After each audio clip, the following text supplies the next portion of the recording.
What's up, everyone? Welcome to the First Principles channel. Today, we spend 10 minutes with Faisal Khan. All right, let's get it.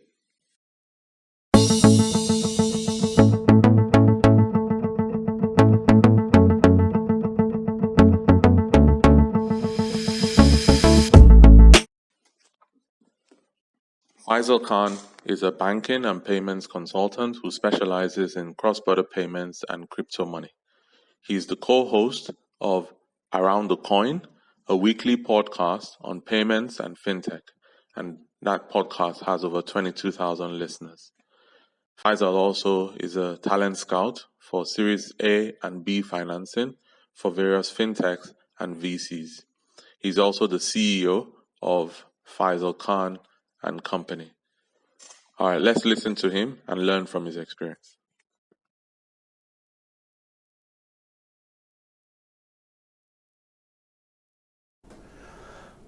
I have three personal values, I believe. I think empathy is very important for me. I think resilience is very important for me. And I guess the third one would be learning. Learning is extremely important for me. Empathy, if you're not empathetic, I feel you've lost the plot right there and then. I think we as human beings need to be very empathetic. There's a big difference between, sympathizing with someone and empathizing with someone. When I learned that difference, it changed my life. The second is resilience, being resilient. You keep at it, you have to just be resilient, keep at it, and things will improve. People give up so easily. That's what disappoints me. And, it doesn't disappoint me for the fact that it disappoints me. It disappoints me to the fact that they don't know what they have inside of you. And I can see that in many cases where I can see someone doing so good if they only put in that little bit of an effort. So resilience is definitely there. And the third thing is learning.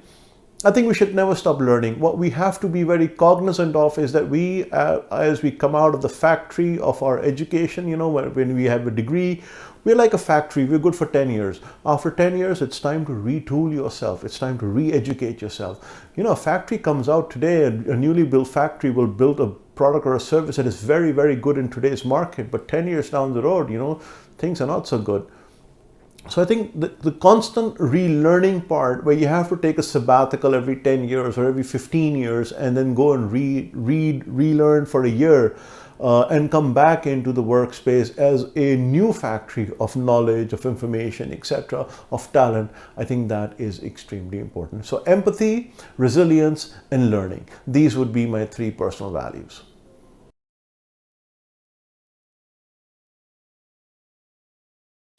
So how these values are applied in how I run my business, my channel, my podcast is, for example, resilience. I put out a YouTube video every single day. It takes a lot of commitment to put a YouTube video out every single day. I try to write a blog post or a community post or try to answer a question on the internet every single day. And if I miss out on a Thursday, I will make it up on a Friday by answering two of them. So this, it's the commitment. You have to feel committed. You can't just make it like a non-tangible thing. So, by the way, that resilience, that gives me the edge, because my competitors and my, peers in the field who also compete with me, my colleagues, etc., who compete with me, they sort of give up. And that's where I have an edge. So it's like running a marathon, right? And you just don't give up. You say, no, I'm going to keep on doing it. Learning, I learn every single day. People say, oh, you're a guru of this. I say, please stop. This is just rubbish. I'm not a guru of nothing. I am learning more from people you have no idea about. We all have a little bit of a treasure of knowledge amongst us, but there is mountains and mountains and oceans of treasures out there for learning. So we can never learn everything. But learning definitely helps me keep me abreast of things, keeps me a little ahead of the competition, and that is very important. And empathy. Not everything is about business. I think friendship. I make friends first before I do business. This is known to me. This is known about my people who know me. That what, Faisal, we've been friends with him for 7 years, 10 years, and we've never done business together, and that's okay. Business will happen when it will happen, but I'm more about friendship first. So, this is where how I apply these values to my business, my podcast, my channel, and everything else for that matter.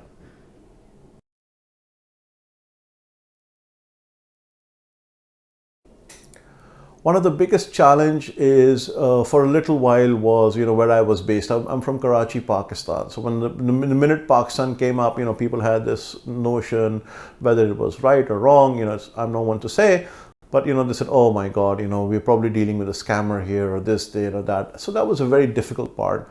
But I overcame that. I said, I was very blunt. First, I was very polite and I let people sort of berate me, if you will, but not anymore. Now I'm saying, hey, listen, if you have a problem with that, I think you go better seek a solution somewhere else. So that problem went away. The biggest challenge was obviously, trying to convince people that just because I'm not in their territory, I can solve a solution. If, for example, a guy called me up and he says, oh, you're based in Karachi. I say, yeah, but what if I was based in Frankfurt? Would that bother you? If I was based in Zurich or London, would that bother you? No, but you're not based in the United States. I said, tell me, how does me being in the United States solve your problem, help you solve your problem if I were outside in the same way, So people have to understand, if you're looking for talent, if you're looking for solutions, they can be anywhere in the world. So don't judge people where they are geographically in, and especially do not judge people as to their names or where they originate from, their ethnicity, etc. I think that is something that is still happening in the industry, unfortunately. So please be cognizant of that. Be sensitive about that. I think other than that, no challenges per se. It's a very good business out there. It's a very good field out there. You have to market yourself. People will only come to you if you're able to solve their problems. You may be the best chef in the world, but if you don't announce yourself to the world that you're the best, and more importantly, if people don't understand that you're the best because they've eaten through your hands and so forth, the food that you've cooked, no one will come to you. So you may be the very best, but you need a platform to announce yourself. So I think you start building and putting time and effort into that platform.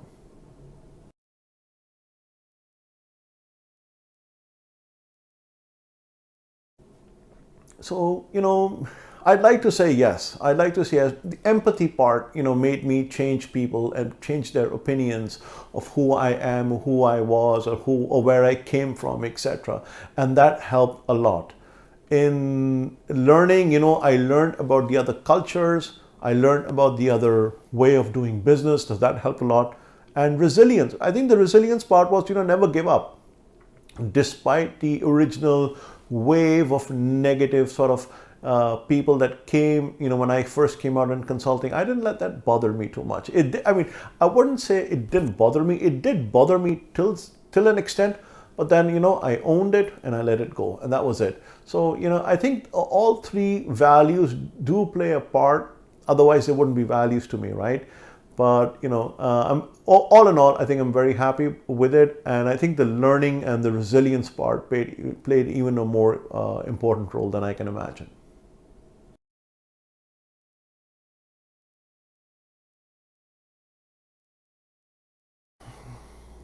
I think the best way to answer this, since I've become more mature, every time I look back at myself 6 months before, I say, oh my God, how I was so immature in that part of the thing.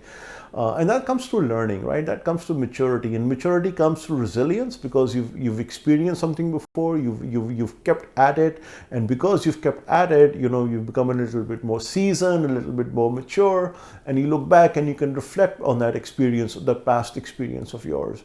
And empathy just makes you understand that, what, I think you need to grow up. You need to understand that these things do happen, and the learning part. And if you're not learning from your mistake, if you're not learning from your past, if you're not learning from what has happened in history, etc., then I think it's on you. But I think, all in all, it's been a very illuminating journey, if you will. And the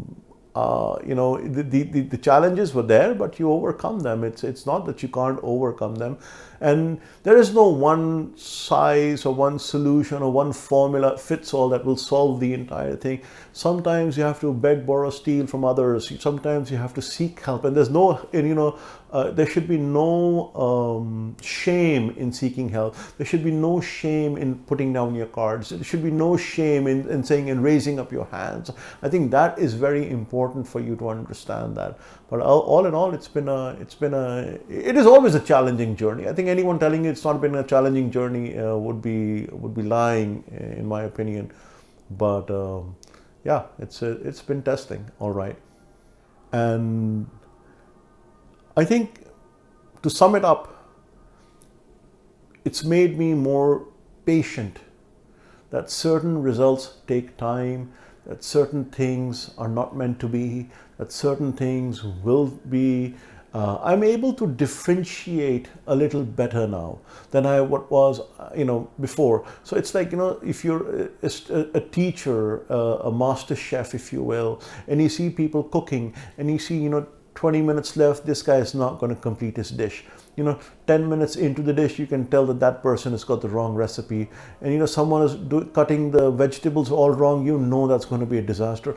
So I think I can look at situations and understand where they're going. I think that maturity has helped, all these challenges have been become that kind of mature, where I can see things now and, now sort of get the hint of where it might go.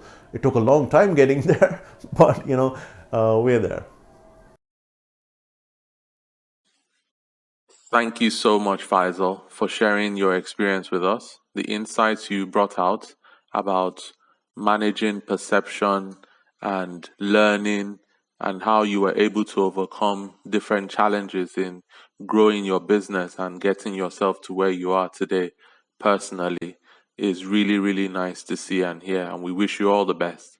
If you enjoyed the video, please, please, please smash that like button and click on subscribe if you haven't done so already.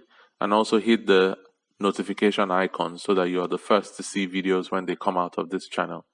Be sure to follow us on Instagram and Twitter, and let's help each other get better.